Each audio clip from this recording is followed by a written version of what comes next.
왕이 사람을 보내어 유다와 예루살렘의 모든 장로를 불러 모으고 여호와의 전에 올라가매 유다 모든 사람과 예루살렘 주민들과 제사장들과 레위 사람들과 모든 백성이 노소를 막론하고 다 함께 한지라. 왕이 여호와의 전 안에서 발견한 언약책의 모든 말씀을 읽어 무리의 귀에 들려주고 왕이 자기 처소에 서서 여호와 앞에서 언약을 세우되 마음을 다하고 목숨을 다하여 여호와를 순종하고 그의 계명과 법도와 율례를 지켜 이 책에 기록된 언약의 말씀을 이루리라 하고 예루살렘과 베냐민에 있는 자들이 다 여기에 참여하게 하매 예루살렘 주민이 하나님 곧 그의 조상들의 하나님의 언약을 따르니라. 제자들이 감람원이라 하는 산으로부터 예루살렘에 돌아오니 이 산은 예루살렘에서 가까워 안식일에 가기 알맞은 길이라. 들어가 그들이 유하는 다락방으로 올라가니 베드로, 요한, 야고보, 안드레와 빌립, 도마와 바돌로메, 마테와 및 알페오의 아들 야고보, 셀롯인 시몬, 야고보의 아들 유다가 다 거기 있어 여자들과 예수의 어머니 마리아와 예수의 아우들과 더불어 마음을 같이하여 오로지 기도에 힘쓰더라. 오늘 설교할 수 있어서 감사한 마음입니다. 흔쾌히 또 설교의 기회를 주신 우리 담임 목사님, 또 우리 교우님들께 또 동일하게 감사의 마음을 전하고 싶습니다. 얼마 전 서점을 방문했는데요. 한 권의 책이 눈에 들어왔습니다. 프랑스의 철학자 교수인 로랑스트 빌레르가 쓴 모든 삶은 흐른다 라는 제목의 책이었는데요. 이 저자가 이 책을 통해서 우리의 인생을 잘 살아가기 위한 방법, 우리의 인생을 슬기롭게, 지혜롭게, 알차게 살아가는 그 방법의 근원과 지혜를 이 바다에서 찾고 그 통찰을 전해주는 내용이 이 책의 주된 내용입니다. 이 책이 비록 철학서적입니다. 철학과 관련된 책인데 책을 읽어가면서요, 저는 왠지 모르게 이 책을 통해서, 특별히 바다로부터 얻는 이 통찰을 통해서 우리 교회, 우리 대학교회, 특별히 우리 신앙 공동체에 대한 여러 가지 생각과 기도를 하게 되는 시간들이 있었습니다. 그래서 왜 이 책을 통해서 내가 이렇게 통찰을 얻을까라는 생각을 해봤는데, 그것은 아마 이 바다 또한, 우리가 보는 이 바다 또한 하나님께서 지으신 작품, 하나님 지으신 피조물이기 때문에 아마 그 하나님의 섭리와 통찰을 바다를 통해서 저도 동일하게 얻은 것은 아닐까 생각해 보았습니다. 특별히 이 책 가운데요, 이 밀물과 썰물이라는 그 챕터가 있습니다. 이 챕터에서 저자는 이런 메시지를 전하는데 한번 제가 전해드릴게요. 대양은 밀물과 썰물 사이에서 자신만의 시간과 리듬을 가진다. 파도가 저 멀리 물러나는 걸 보고 있으면 왠지 이 파도는 다시 오지 않을 것 같다는 생각이 든다. 그러면서 안심하다가 예상보다 더 깊게 파도가 밀려오는 걸 보면 놀랍다. 물러날 때는 사라졌다고 생각했는데 이렇게 파도가 왔다 갔다 하는 모습을 보면 파도가 전하는 진실에 귀를 기울일 수 있다. 자신의 마음속에서 새롭게 도약하는 힘, 회복할 에너지를 찾을 수 있다는 진실이다. 이 저자의 메시지처럼 바다의 이 썰물과 밀물에는 리듬이 있습니다. 이 리듬으로 인해서 파도의 방향이 바뀌는 것이죠. 마찬가지로 우리 교회에도 여러분 밀물과 썰물과 같은 리듬이라는 게 있습니다. 썰물처럼 우리는 평일에 세상으로 나가서 각자의 삶의 자리에서 부단히 애쓰고 수고하고 일하며 살아갑니다. 그러다 을의 주일이 되면 밀물처럼 교회로 한데 모여들어 주님을 예배하고 또 신앙 안에서 함께 교제하고 회복을 나누죠. 그리고 다시 예배를 마치면 또다시 썰물과 같이 세상으로 나아가는 우리의 모습. 이렇게 밀물과 썰물, 세상으로 나갔다 다시 하나님 앞에 모이는 공동체. 제가 봤을 때 이것은 바로 우리 교회가 가지고 있는 우리 교회만의 리듬, 신앙의 리듬이 아닐까 생각해 보았습니다. 그래서 저는 오늘 말씀을 준비하면서 좀 우리의 리듬을 한번 점검해 봤으면 좋겠다라는 하나님께서 그런 마음을 주셨습니다. 여러분 함께 말씀 보면서 우리의 신앙의 리듬, 특별히 이 시기적으로 우리 포스트 코로나 시대, 우리가 마스크를 아직도 쓰고 있지만 이 포스트 코로나 시기, 또 교회력은 여러분 부활절 7째 주일로 우리가 지금 지키고 있습니다. 이 시기에 우리가 결단하며 살아내야 할 교회와 신앙의 리듬을 함께 점검하고 발견할 수 있는 말씀의 시간이 되기를 소망합니다. 오늘 우리는 여러분들 구약성서의 본문으로요, 역대하 말씀을 함께 받아 읽었습니다. 역대상 역대하는 여러분 아시다시피 인간의 창조에서부터 이스라엘 백성들이 바벨론 포로기 이후인 이 기원전 5세기까지의 역사를 기록한 역사서입니다. 역사책인 거죠. 이 가운데 오늘 본문은요, 특별히 역대하기 34장은 솔로몬 이후에 이 남과 북으로 분열된 이스라엘이 이제 BC 722년에 이 아수르라는 강대국으로 인해서 북이스라엘이 처참하게 멸망을 합니다. 그리고 나서 아수르 이후에 새롭게 등장하는 나라가 있는데 그 나라가 바로 제국이 바벨론 제국이죠. 이 바벨론이라는 강력한 제국이 이 근동 지역에 지배권을 두고 굉장한 패권 다툼을 하던 그 BC 640년경부터 BC 620년경까지의 역사를 배경으로 하고 있습니다. 여러분께 간단하게 역사에 대한 배경을 설명을 드렸고요. 이렇게 한 민족이었던 북이스라엘이 처참하게 멸망하는 것을 멍하니 바라볼 수밖에 없었던 이 남유다에게 새로운 강흥 국가 바벨론은 굉장히 크나큰 위협이었을 것입니다. 그런데 여러분 진짜 문제는요, 이 외부 세계에 있는 바벨론이 아니라 남유다 내부에 있었습니다. 성서의 증언, 특별히 이 시대를 전후로 하나님의 말씀을 예언했던 예언서들, 그 가운데 이사야나 예레미야서, 하박국, 스마냐서 같은 선지자들의 경고를 보면요, 한결같이 이스라엘에 대한 하나님의 심판과 경고를 선포하고 있습니다. 이 경고와 심판의 원인이 무엇일까요? 그것은 바로 당시 이스라엘에 만연했던 우상숭배의 문제, 가난하고 연약한 사람들을 억압하고 착취하는 이런 사회적인 죄악, 다시 말하면요, 하나님인 백성인 이 이스라엘 백성들이 하나님께서 이들을 거룩한 백성 제사장 나라로 부르셨는데 그 부르심의 소명, 그 부르심의 리듬, 하나님의 그 신앙의 리듬을 놓치기 말았기 때문이라고 하는 것입니다. 이렇게 놓치고 깨져버린 그 하나님 신앙의 리듬 앞에서 오늘 역대하 34장은요, 고작 8살의 나이에 왕위에 오른, 8살의 나이에 그 왕좌에 오른 그 요시야의 이야기로 시작하고 있습니다.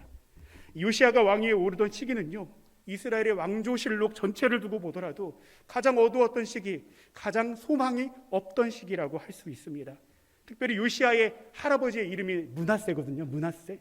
이 므낫세는요, 이스라엘 전체 왕조를 터뜨려서 탑3에 들어가는데, 어떤 탑3에 들어가냐면 가장 극악했던 왕, 가장 하나님을 멀리하고 가장 하나님으로부터 떨어져서 우상 숭배를 하고 온 전국에 이방신을 만들고 그렇게 해서 하나님께 멀어지고 또 백성들의 고요를 빨아먹었던 그런 악행으로 인해서 심지어 하나님께서 이 왕을 두고 진노까지 하시는 그런 어두운 상황 속에 오늘 말씀이 펼쳐지고 있습니다.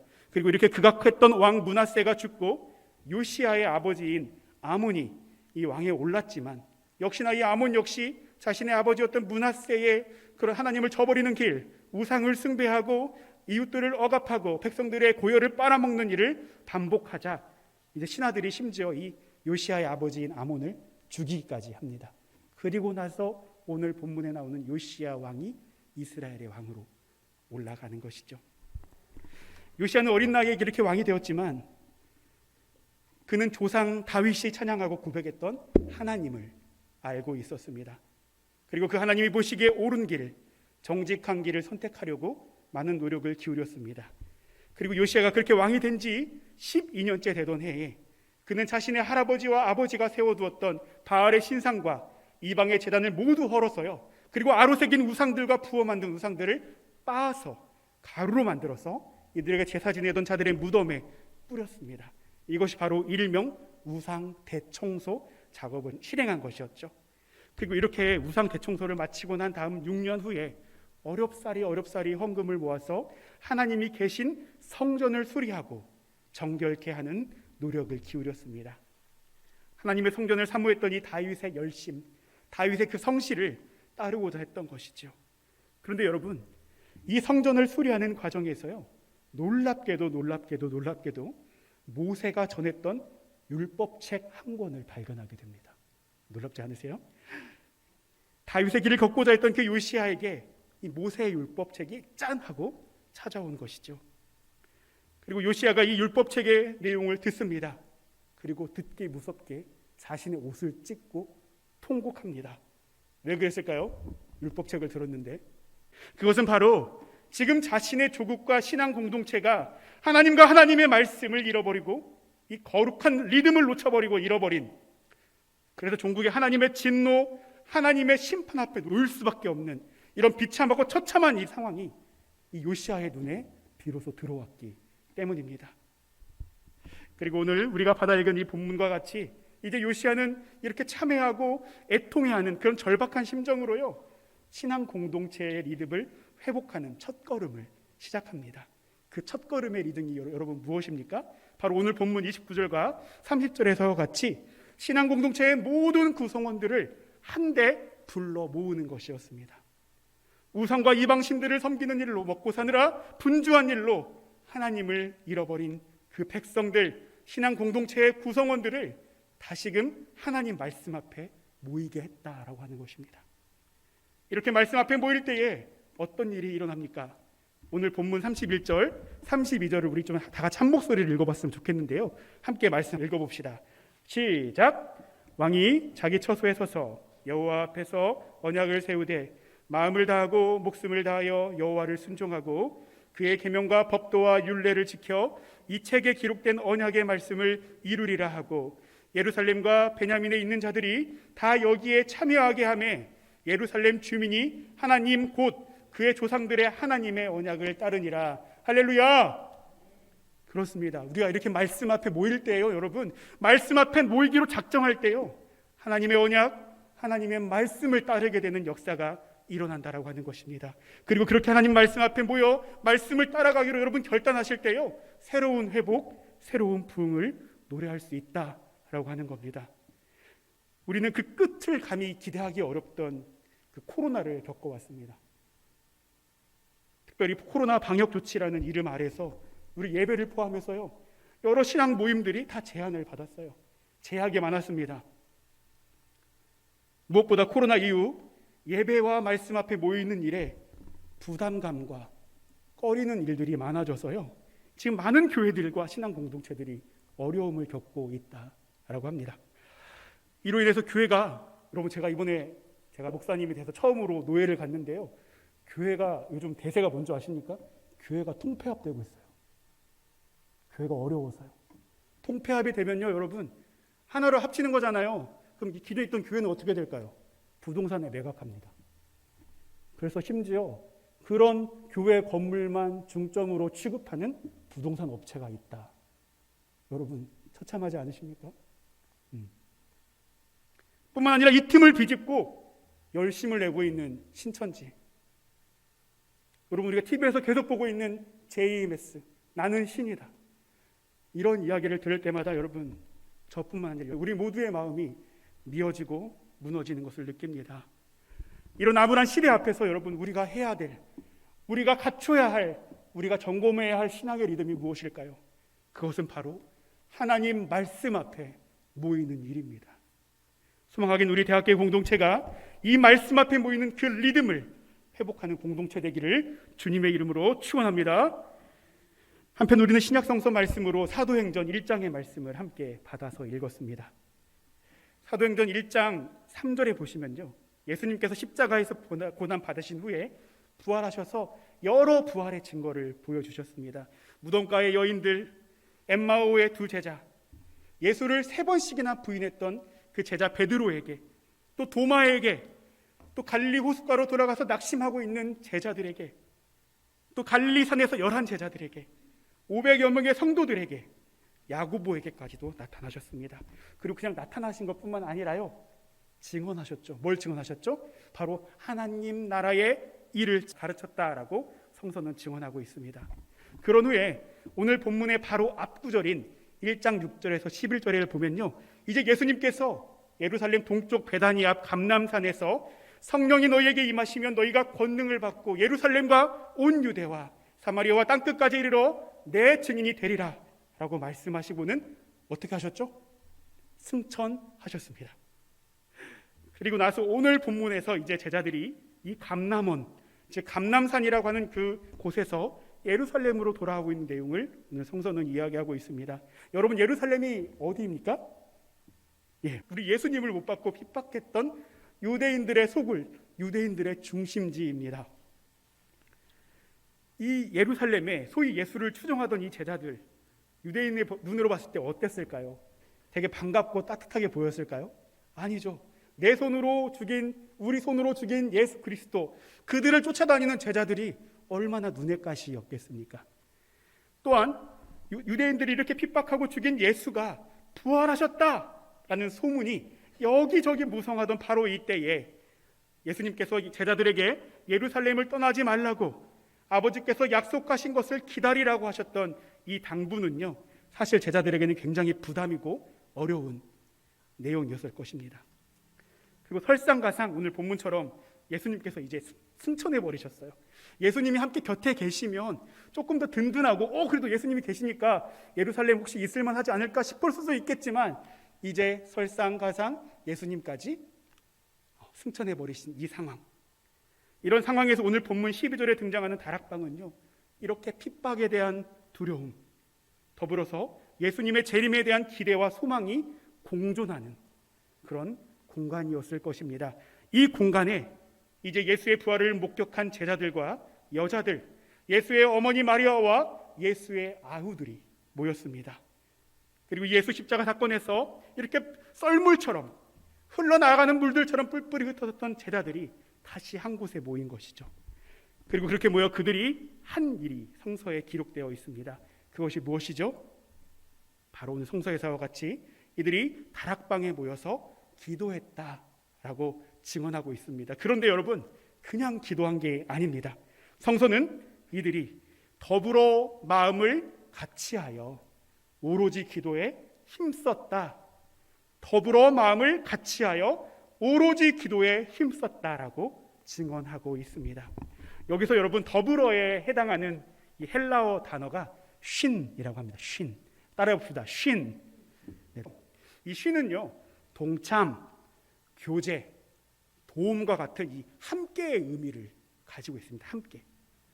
제가 여기서 이제 드디어 퀴즈를 여러분께 하나 드릴 텐데요. 우리 학생들은 퀴즈를 굉장히 안 좋아해요. 하지만 퀴즈를 하나 드립니다. 여러분, 신약성서에서 이 헬라어 쉰이 가장 많이 등장하는 본문이 어딘지 혹시 알고 계십니까? 네. 손을 들어서 말씀하셔도 됩니다. 문제가 너무 어렵다고요? 네, 제가 문제가 너무 어려워서 죄송합니다. 네, 이 헬라어 쉰이 가장 많이 등장하고 있는 성서가 오늘 우리가 함께 읽었던 어디죠? 사도행전이에요. 사도행전. 사도행전이 다른 신약 성서의 어떤 본문보다 이 함께의 뜻을 지닌 헬라어 쉰이 압도적으로 많습니다.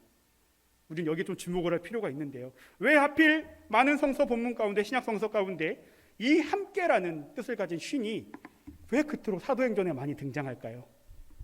그것은 바로 여러분, 초대교회의 신앙 공동체의 가장 중요한 가치와 알짬이 함께 있었기 때문입니다. 우리가 잘 알다시피 초대교회 성도들은요, 함께 모여서 교제하고 빵을 나누는 공동체였습니다. 딱 우리 대학교회잖아요. 우리 대학교회 예배 드리고 끝나고 뭐 나누죠? 빵을 나눕니다. 네, 우리 초대교회 전승을 아주 잘 따르고 있는 교회예요. 그죠, 목사님? 네, 이렇게 빵을 함께 나누고, 또 초대교회 성도들은요, 사도행전 2장을 보면 함께 있어, 함께하며 모든 물건들을 통용하고 날마다 마음을 같이하며 성전, 교회에 모이기를 힘썼던 공동체입니다. 무엇보다 이렇게 함께하는 신앙 공동체, 함께 더불어 걸어가는 신앙 공동체로 인해서 사람들이 감동해요. 이들과 함께하는 모습을 보면서 감탄합니다. 그리고 사람들에게 칭송을 받아서 성서에 의하면 이로 인해서 구원받은 사람들이 날마다 늘어났다라고 증언하고 있습니다. 이렇게 함께 모이는 신앙, 더불어 마음을 같이 하는 그 리듬으로부터 교회가 세워지고 부흥했다라고 하는 것이죠. 저는 오늘의 교회도 동일하다라고 생각합니다. 여러분, 교회는요, 함께 모이는 곳이어야만 합니다. 더불어 기도하는 곳이어야만 합니다. 더불어 마음을 같이하여 신앙과 사귐이 있는 곳, 그곳이 바로 교회라고 하는 것입니다. 사랑하는 여러분, 우리는 지금 교회 이력으로 부활절 7째 주일을 지키고 있습니다.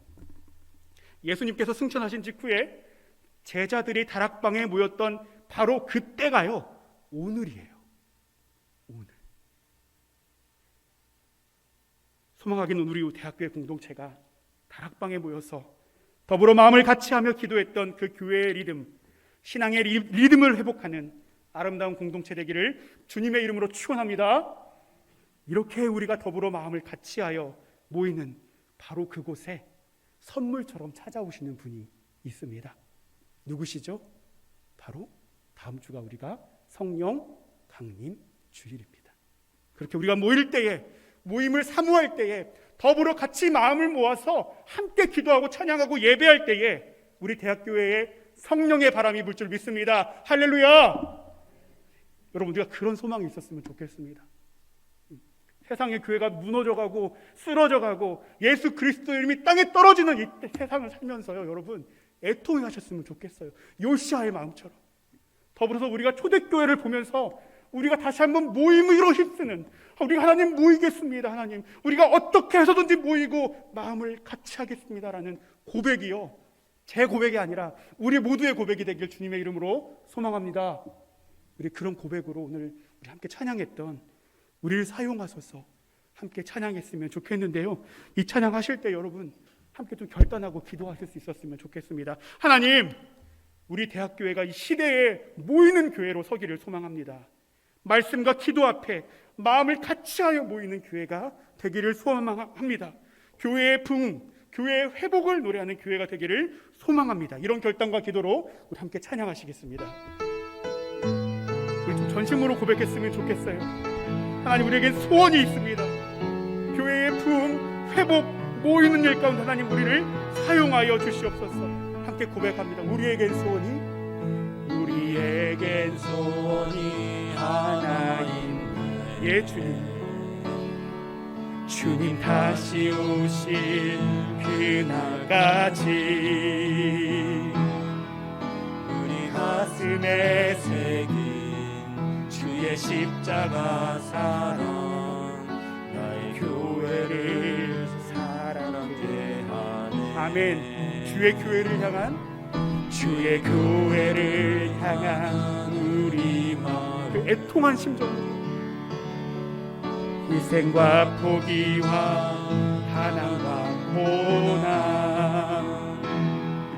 하며 죽음조차 우릴 막을 수 없네. 우리 교회는 이 땅의 힘. 아멘. 주님, 그렇습니다. 교회를 교회되게, 예배되게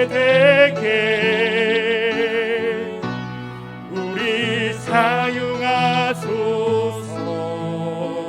진정한 부흥의 날 오늘 임하도록 우리 처음부터 다시 한번 고백하며 나아갑시다. 우리에겐 소원이 하나 있네. 우리에겐 소원이 하나 있네. 한 마음으로 걸어갑시다. 주님 다시 오실 그날까지 우리 가슴에 새긴 주의 십자가 사랑, 나의 교회를 사랑케 하네. 아멘. 그렇습니다. 주님, 주의 교회를 향한 우리 마음, 희생과 포기와 가난과 고난, 하물며 죽음조차 우릴 막을 수 없네. 우리 교회는 이 땅에 전심으로 고백하며 나갑시다. 교회를 교회되게, 예배되게 우리 사용하소서. 진정한 부흥의 날 오늘 임하도록 우리의 목소리로만 고백하실까요? 교회를 교회되게,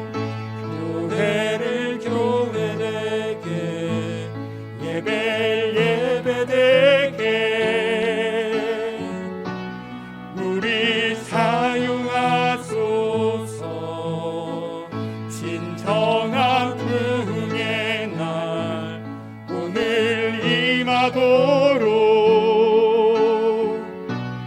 우리 사용하소서. 진정한 부흥의 날, 진정한 부흥의 날 오늘 늘 힘하도록 우릴 사용하소서.